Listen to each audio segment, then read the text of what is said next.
Telugu Desam party మరోసారి diversion పాలిటిక్స్కి పాల్పడుతుందనే ఆరోపణలు వెల్లువెత్తున్నాయి. రాష్ట్ర ప్రయోజనాల గురించి ఆలోచించాల్సిన దశలో డిప్యూటీ సీఎం గోలా తెలుగుదేశం పార్టీ బయటికి తీసుకొచ్చిన విషయం ఎస్టాబ్లిష్ అవుతుంది. దీనికి సంబంధించి మాజీ మంత్రి వేణుగోపాలకృష్ణ ఏం చెప్తారు చూద్దాం. సార్, రాష్ట్రానికి కేంద్ర మంత్రి అమిత్ షా వచ్చారు.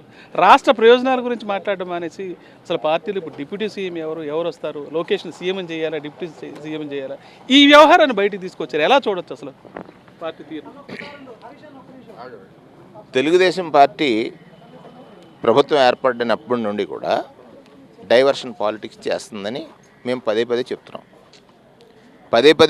ప్రతి నెల ఒక అంశాన్ని తీసుకోవటం, ప్రజల దృష్టిని మరల్చటం, ప్రజావసరాలు తీర్చడంలో పూర్తిగా విఫలం చెందినటువంటి ఈ ప్రభుత్వం ప్రజల్ని ఎలా దృష్టి మరల్చి మన పబ్బం గడుపుకోవాలనేటువంటి లక్ష్యంతో పనిచేస్తుంది. అందులో భాగమే నిన్న అమిత్ షా గారి అంశం కూడా జరుగుతుంది. ఈ రాష్ట్రానికి ప్రయోజనాలు గత ప్రభుత్వంలో కలిగాయి. ఆ రోజు గ్రీన్ ఎనర్జీకి సంబంధించిన, లేకపోతే అక్కడ బీపీసీఎల్కి సంబంధించిన ప్రతి అంశంలో కూడా జగన్మోహన్ రెడ్డి గారి ప్రభుత్వంలో ఖచ్చితమైన ఒప్పందాలు జరిగాయని నేను క్యాబినెట్ బ్రీఫ్ చేసిన సందర్భంలో నేను ప్రకటించినటువంటి సందర్భాలు అనేకం ఉన్నాయి.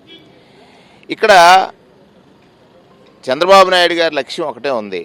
ఎలా అధికారంలో ఉండాలి, ప్రజల్ని ఎలా మోసగించాలి. మోసమే ఎజెండాగా అధికారంలోకి వచ్చినటువంటి చంద్రబాబు నాయుడు మొన్న అమిత్ షా గారిని ఇంటికి తీసుకెళ్లారు. చాలా సంతోషం. మీరు ఈ రాష్ట్ర ప్రయోజనాలకి పదే మాట్లాడినటువంటి మాట ప్రత్యేక తరగతి హోదా ఎందుకు మాట్లాడలేకపోయారు? అది మాట్లాడాల్సి వస్తుంది, ప్రజలు అడుగుతారని నీకు తెలుసు. స్టీల్ ప్లాంట్కి సంబంధించినటువంటిది ప్రైవేటైజ్ చెయ్యము అనేటువంటి మాట ఎందుకు చెప్పించలేకపోయారు? అమిత్ షా గారు 14-19 మధ్యలో ఈ రాష్ట్రంలో మ్యాన్మేడ్ డిజాస్టర్ జరిగిందని చెప్పాడు. ఆయన మనసులో మాట చెప్పాడు, ఆ మనసులో అదే ఉంది. కానీ ఆ ట్రాన్స్లేట్ చేసినటువంటి భారతీయ జనతా పార్టీ అధ్యక్షురాలు 19 నుంచి జరిగిందని చెప్పి, అంటే ఇక్కడ స్పష్టంగా ప్రజలు నేను గమనించమని అడుగుతున్నాను. అమిత్ షా గారు చెప్పినటువంటిది 14-19 మధ్యలో మ్యాన్మేడ్ డిజాస్టర్ జరిగిందని చెప్తే 19 నుంచి జరిగిందని ట్రాన్స్లేట్ చేసినటువంటి భారతీయ జనతా పార్టీ అధ్యక్షురాలు పురంధరేశ్వరి గారి మాటలు వింటే ఇంతకంటే పచ్చి మోసం ఇంకొకటి ఉంటుందా ఆలోచించమని.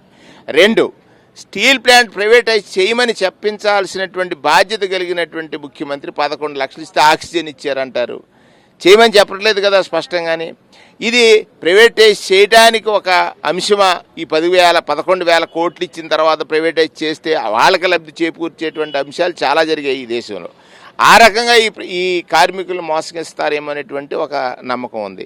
దాన్ని డైవర్ట్ చేయడానికి పవన్ కళ్యాణ్ గారు ఉప ముఖ్యమంత్రిగా చేసింది ఎవరు? ముఖ్యమంత్రి. రాజ్యాంగంలో ఉప ముఖ్యమంత్రి పదవికి ఉన్నటువంటి విలువేమిటి మీకు తెలుసు. మరి ముఖ్యమంత్రిని ఇవ్వాలని మీరు విదేశాలకు వెళ్ళి కూడా లోకేష్ని ముఖ్యమంత్రిగా చేయాలని అంటున్నారంటే చంద్రబాబు నాయుడు గారు వీక్ అయిపోయారా? ఒకసారి ఆలోచించండి. మీ మంత్రిమండలిలో కొంతమంది, మీ నాయకులు కొంతమంది, నాయనా నువ్వు తప్పుకో, లోకేష్కి అవకాశం ఇవ్వమని అడుగుతున్నారా?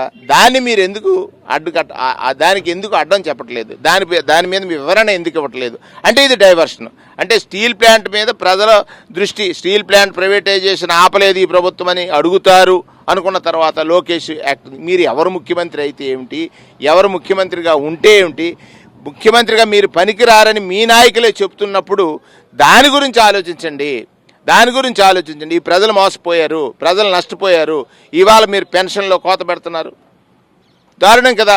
15,000 ఇస్తానని వారికి ఉన్న అర్హతల మీద మళ్ళీ మీరు ప్రత్యేకమైన కమిటీలు వేసి వాళ్ళ అర్హతలు ఉండే కదా. ఆ రోజు ఇచ్చింది కూడా డాక్టర్లే, ఈ రోజు కూడా డాక్టర్లే. ఆ డాక్టర్లందరినీ డిస్మిస్ చేస్తారా? ఆలోచించండి.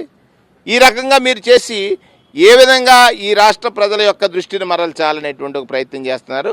ఇది కేవలం డైవర్షన్ పాలిటిక్స్ ప్రభుత్వం తప్ప డైరెక్షన్తో నడిచే పాలిటిక్స్ చేయట్లేదు. డైరెక్షన్తో ఈ రాష్ట్రాన్ని నడిపించట్లేదు. వీళ్ళ డైరెక్షన్ ఒకటే ఉంది, ఏమిటి? రాష్ట్ర ప్రజలను మోసం చేయడానికి. మోసకారి ప్రభుత్వం ఈ దేశంలో ఏదైనా ఉందంటే అది చంద్రబాబు నాయుడు గారి కూటమి ప్రభుత్వం. కేవలం ప్రజలను మభ్యపెట్టడానికి ప్రభుత్వం చేస్తున్న ఈ డైవర్షన్ పాలిటిక్స్ మినహా ఇంకేమి కాదన్న విషయాన్ని మాజీ మంత్రి వేణుగోపాలకృష్ణ చెప్తున్నారు. రాజమండ్రి నుంచి Vijay Harish for Sakshi news.